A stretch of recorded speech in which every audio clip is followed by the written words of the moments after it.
The Buffalo Bills add offensive line depth and bring back Shaq Lawson, plus some more draft talk this week on TWB. You're now listening to the Wandering Buffalo podcast with your hosts, Andrew Chang and Justin Goddard.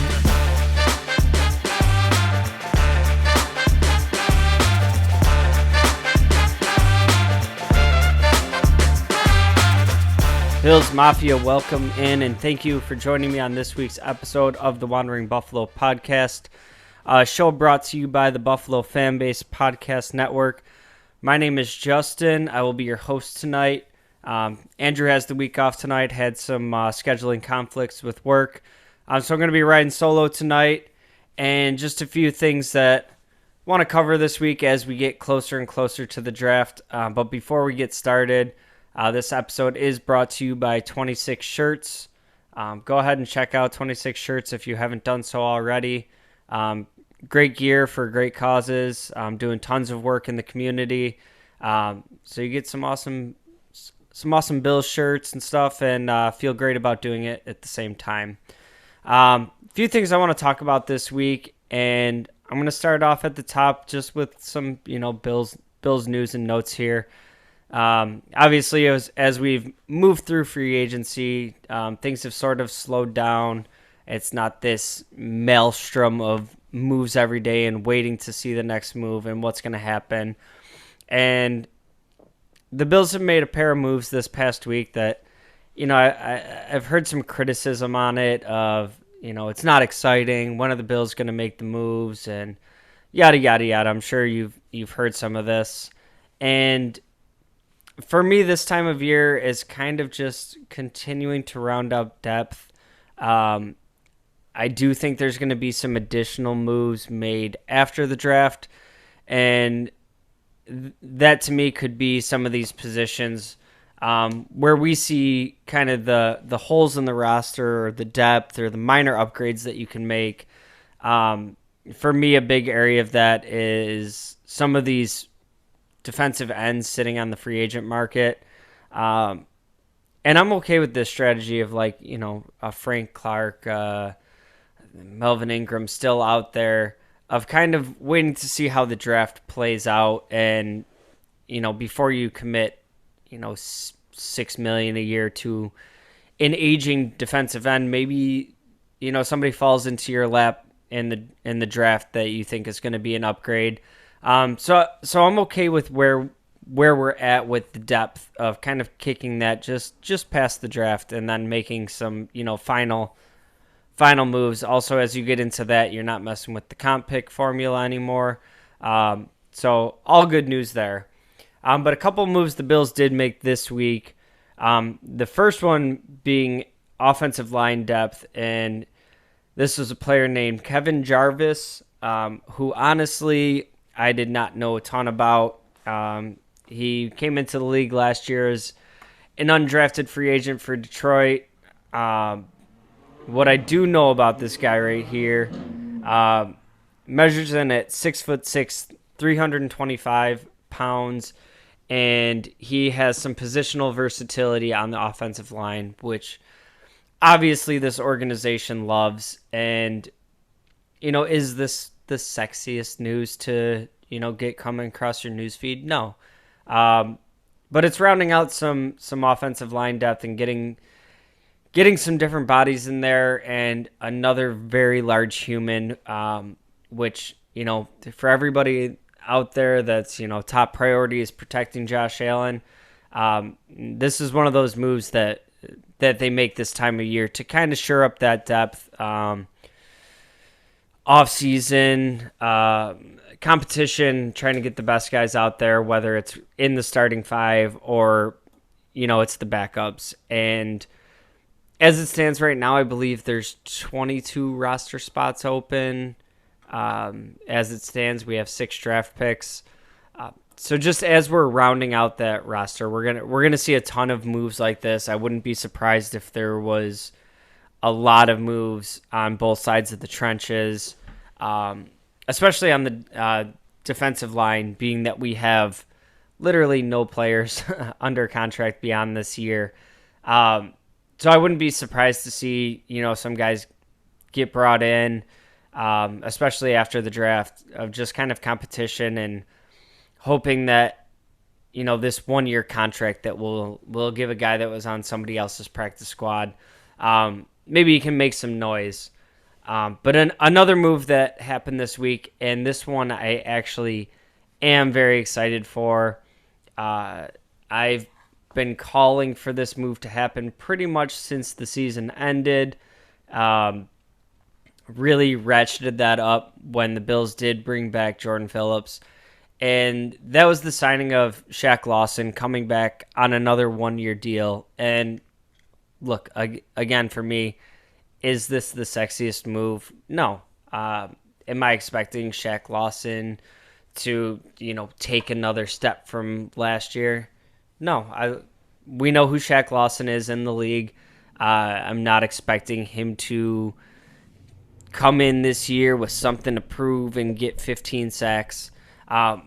What makes me so excited about this move is continuing to establish the floor of what we expect out of the defensive line.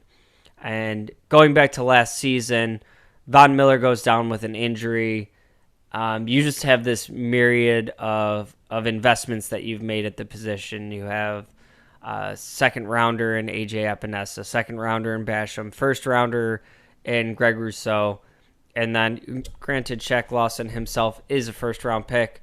Obviously, a little bit longer in the tooth. But when Von Miller goes down, it was Shaq Lawson that came in and was the starter opposite of Greg Rousseau.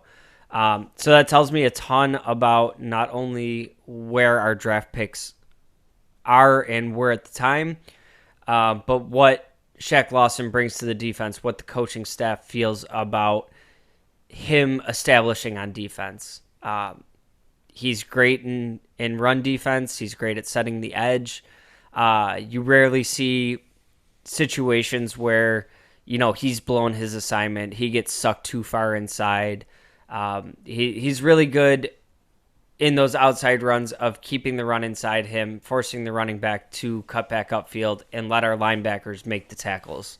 So for me, all last year, I think we got this consistently level, good play from Shaq Lawson, and I've been waiting for this move to happen because it just makes sense for so many reasons. He's played his best football with Buffalo. He had a good year last year. He's comfortable with the team, his teammates, the coaching staff, the organization. And yeah, could you have brought in another similar player to do similar things and have it be a different name? Sure. But bringing him back on just a dirt cheap 1-year contract to reestablish that floor, especially while Von Miller's out for, who knows how long of the season, just makes a ton of sense to me. And the other reason I really like this move is it doesn't have to change what your lineup looks like if you do get a leap in play from AJ Epinesa, if you get a leap of play from Boogie Basham. Am I over here overly optimistic that these two are going to set the world on fire this year? Not necessarily, but there's still young players that we're developing, and we've, especially with Epinesa, toyed with his body weight and where they want him playing and, slim down, bulk up. Just kind of having that consistency and a regular offseason. I think that it's not out of the realm of the possibility for either of these players to make a jump, possibly both. But if that happens, okay, then let's say they both develop and become who you thought you were getting in the draft. Cool. Shaq Lawson can kick down to defensive end 4, and that's a hell of a good defensive end 4, and you'll be psyched that the other two took steps, and he doesn't cost you much to be there. I think he's a great locker room guy. He's been a great team guy, and just personally a player that I love. And again, not a world burner, not somebody that's going to take the league by storm right now, but really help set up a baseline for what this defense can look like next year. I'm going to take a quick break. When I come back, just want to talk a little bit about some of my ideas on what I would like the draft to look like coming up. Stick around. Hey, this is Bills Vader. Now back to the show. Welcome back in, and thank you again for joining me on this week's episode of the Wandering Buffalo podcast. If you have made it this far, I do ask that you do all the click buttons, like, share, subscribe. Make sure you tell a friend about the show if you're enjoying it. Leave us a rating. It's greatly appreciated, and it does help us be able to keep putting out these episodes every week. Leave a comment if there's anything you want to talk about, anything you agree with, disagree with, something you'd like to hear us talk about. All that, greatly appreciated, and thank you in advance. Want to get back into this episode and just talk a little bit about, I guess, kind of my big picture philosophy of what I'd like to see from this draft. There's so much out there right now of, players people want to see the team sign, and mock drafts and all of these things. And I thought about doing a mock draft this week. Might go ahead and drop one right before the draft next week. But there's so much uncertainty in those, and I've done a ton of them myself. And depending on what networks you use and whose big boards you're working off of, you can really kind of make anything you want happen. And it is within the realm of possibility, I guess. But, I can give up the next couple of years of first and second round picks to get us into the top 10 and take whoever I want. And to me, that gets a little bit tricky on trying to be predictive. And there's a certain level of fun to it of, like, if I was a GM, this is what I would do. But it's overall not super beneficial to kind of try to project out into what we're anticipating seeing on draft day, right? I have learned, for better or for worse, mostly for better, through this tenure of Brandon Beane, that he and I don't think the same on a lot of things. And thank your lucky stars that he doesn't think the same as me, because I was a huge Josh Rosen fan.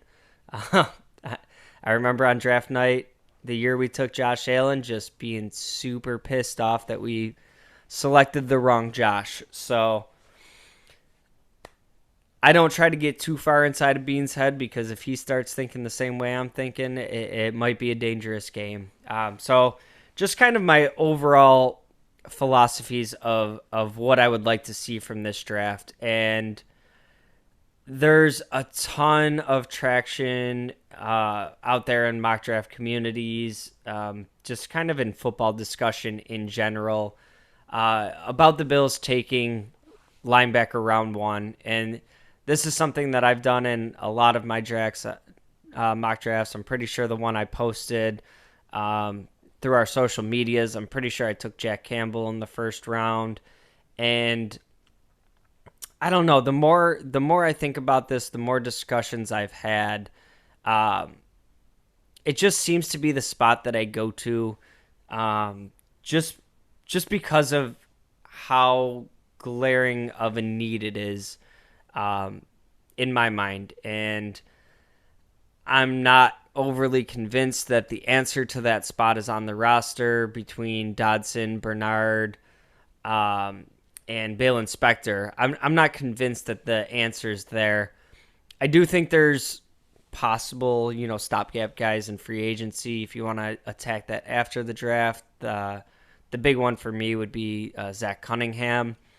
But the more I look at this and the more I see kind of pretty consistent, valuation of Jack Campbell kind of being mid-second round, my initial thought here was, don't play games. Who cares if you call it a reach? If, you get a C grade in the draft, if that's the player you want, go get him, and don't roll the dice of him being there in round 2. And kind of since I started looking at the draft, I've kind of switched my philosophy here a bit, and this kind of came with McDermott's taking over the defense. We were able to bring back Poyer, which I didn't think was going to happen. You got Kyrie Elam going into year 2. You have Trey White hopefully coming back fully healthy. You have Micah Hyde coming back fully healthy. It looks like DeMar Hamlin's going to return at some point possibly. And for me, based on the defense that we had last year, the defensive success that we've had over the past few seasons, to me, there's been so much investment made into the defense. When you look at, Rousseau, Basham, Epinesa, Terrell Bernard, just all these players, Kyrie Elam.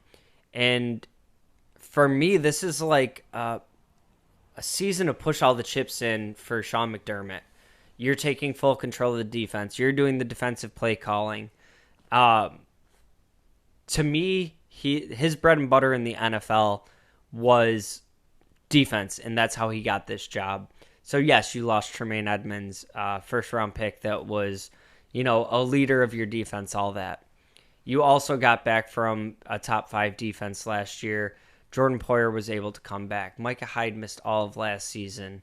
You're going to get Von Miller back at a certain point this season. All that high draft capital that you've used on the defense. To me, if this is, the biggest deficiency on that side of the ball is a middle linebacker, this should kind of be on Sean McDermott to be able to, cover up that weak link that may exist there and use those pieces that he has at his disposal and that electric secondary. Haven't even talked about Taron Johnson, the safeties. Use that and be able to scheme over one weaker link. Maybe it's Bernard in there. Maybe you pursue Drew Sanders or somebody else in this draft in the second, third round. But for me, I don't want this first round pick to be spent on defense. And I know there was a lot of moves made in free agency to kind of add to the offense. We see Deontay Hardy, Trent Sherfield, just some retooling on the offensive line with McGovern coming in, some depth being added. To me, this is, if Sean McDermott is this defensive genius that he is, okay, we shouldn't really have to worry too much about that. Let's load up on the offense. Let's get Josh more protection.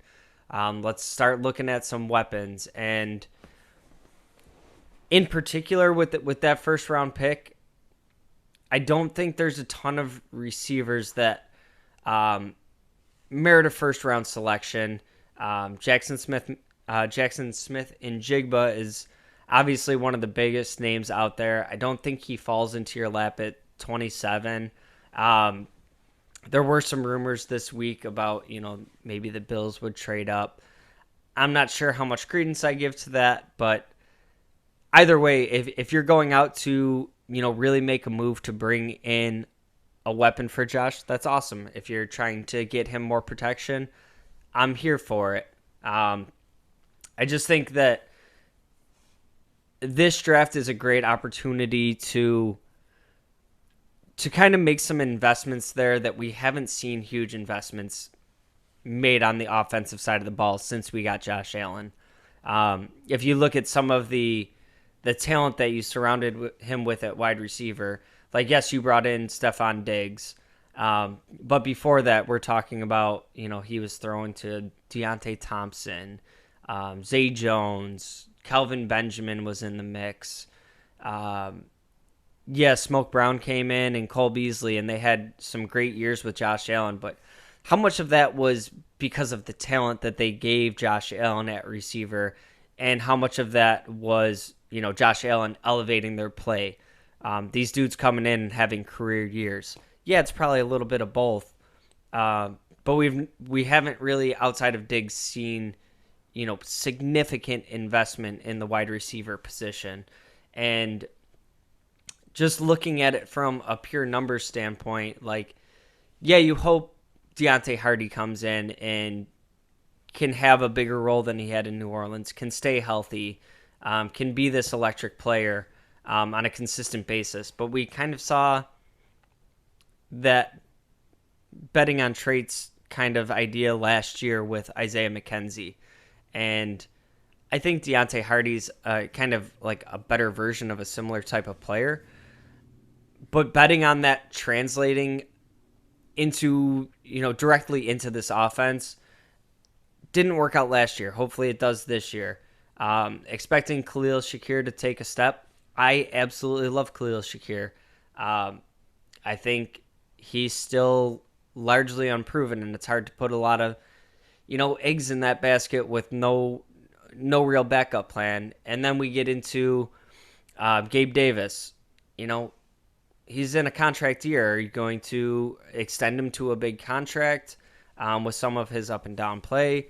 Are you going to let him walk? What's the answer there after that? So I don't think it necessarily has to be wide receiver in the first round. It seems like, between the second, third, fourth round, there's a lot of guys that have a good amount of potential, and there's not, kind of the same receivers that we've seen in previous drafts of like T. Higgins and Jamar Chase and Justin Jefferson.